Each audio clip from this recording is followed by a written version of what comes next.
2020-2021 ikasturtean, lehen hezkuntzako gurasoen 76,6,7 etorkinako barne, euskal hiztunak izan edo ez, murgiltze eredua hautatu dute seme-alabentzat. Hau oso urrats positibotzat jotzen da gizarte kohesio eta berdintasunerako. Murgiltzea Nerea bat. Nerea Ortiz naiz, Bilbon jaio eta Bilbon bizi naiz, eta 2008 urtetik BC3 klima aldaketa aztertzen duen bikaintasuneko ikerketa zentroaren kudeaketa zuzendaria naiz. Kaixo, Sandra Mosquera naiz. 28 urte daramat hemen Euskal Herrian, farmazialaria naiz, eta nire seme-alabak D ereduan ikasi zuten. Nire izena Nabil da, Saharakoa naiz, Oiartzunen bizi naiz, hain dela 20 urte etorri nintzen Saharatik. Ane Gurrutzaga naiz, aurrezkuntzan nabil lanean. Ni Izaskun naiz, Algortarra, eta gaur egun D ereduko institutu batean irakasle eta ikasketa buru lanetan nabil. Eta orain niri tokatzen jat, ezta? Nik euskeraz egingo dut. Cuando te hable a ti ama, te hablaré en castellano, pero cuando les hable a ellos en euskera, ¿vale? Xabi Paia naiz, Mari Carmenen semea, Algortan jaio nintzen, gaur egun Bilbon bizi naiz, eta Getxoko kulturretxeko zuzendari gerentea naiz.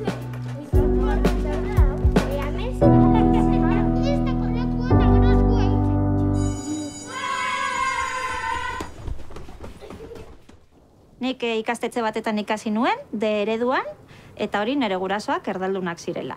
Horrek ekarri zuen bebai, goi mailako ikasketak euskaraz egin nahi izatearena, ez? Telekomunikazio ingenieritza ikasi nuela eta garai hartan gu izan ginela lehenbiziko euskal taldea. Egon zan garai bat, gazteleraz eta ingelesez egin nuen alan, baina gero berriro 2008an BC3 sartu nintzenean, nire autua izan zen nolabait euskaraz lan egitea, eta horretan gabiz eta euskaraz egiten dugu lan gaur egun ere. El hecho de aprender euskera desde el primer momento, yo diría que lo que me permitió es ver el pueblo y la realidad en el que vivo al 100%.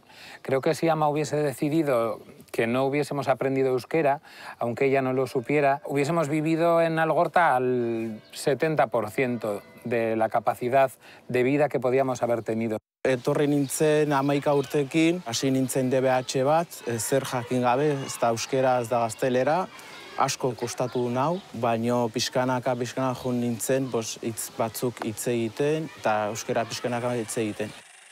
Nere gurasoak erdaldunak ziran, baina benetan euskal zaletasuna bazeukaten. Ta nolabait beraiek aukera asko galtzen zituzten, eta ez zuten bere alabak horrelakoak galtzea nahi. Autu horrek nigan sekulako abantaiak ekarri dizkit. Horri eskerrak, gaur egun euskaraz bizi gara, eta euskaraz lan egiten dut.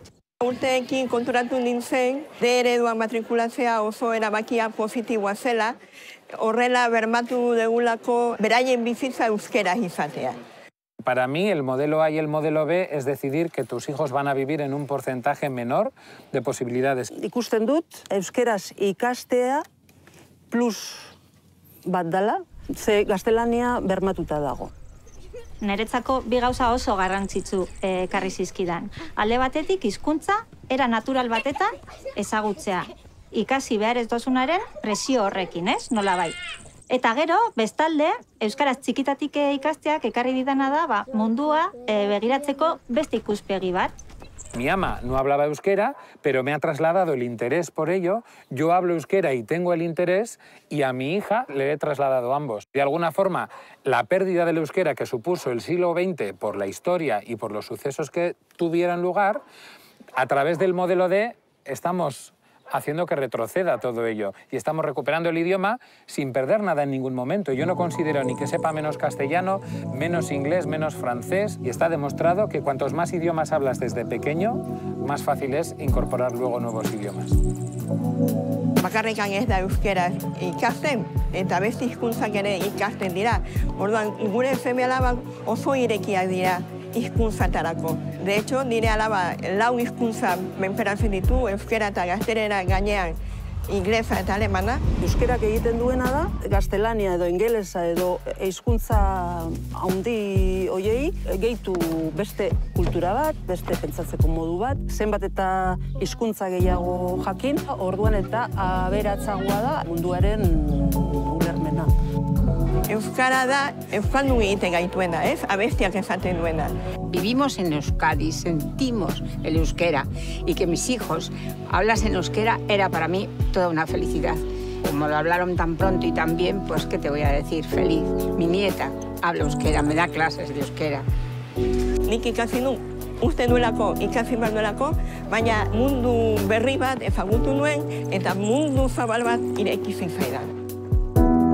Tokiko euskuntza jakitea asko laguntzen du Euskal Herriko kultura ulertzea. Eta bai hartzungo jendea hobeto integratzea, hobeto hartu naute. Denborarekin konturatu nintzen oso lagungarria izan zela hemengo gizartean integratzeko. Niretzat oso polita da ikustea bebai, nirekin egondako ume txikiak gero unibertsitatera heldu dela eta bere ikasketa prozesu guztia euskeraz egin dauela eta gaur egun beraiek direna aurre hezkuntzan dabizenak praktikak egiten edo, bueno, hori oso polita. Si hay una cosa, Ama, que me acuerdo que cuando yo te hice esta pregunta me dijiste un par de cosas. Una cosa es que me dijiste que tú no tuviste la oportunidad. Exacto, no tuve la oportunidad. ¿Qué otro tema, una gran respuesta que me diste era la de los abrigos? Sí, La de que los idiomas son como abrigos y, por tanto, cuantos más tienes, pues mejor te adaptas a la vida. Y encima, si hay un abrigo, que es el de aquí, que es el que nos tendríamos que poner para ser de aquí, vivir aquí y ver la realidad, porque está pensado durante siglos para vivir aquí, pues cómo no lo vamos a tener, ¿no? Y luego, cada día, nosotros decidiremos cómo nos vestimos, porque la decisión sí que será nuestra. Elkarrekin bizi diren bi hizkuntzen baldintzak oso ezberdinak direnean, egoera ahulagoan dagoen hizkuntza babestu egin behar da. Murgiltze ereduak ematen duen babesa ez da inola ere hizkuntza hegemonikoaren kaltetan. Elebitasunak eta eleaniztasunak aukera berdinak bermatzen dizkieten lurralde bateko biztanlei. Azken finean, gizarte zuzenagoak, baketsuagoak eta herritar zoriontsuagoak sortzen dituzte.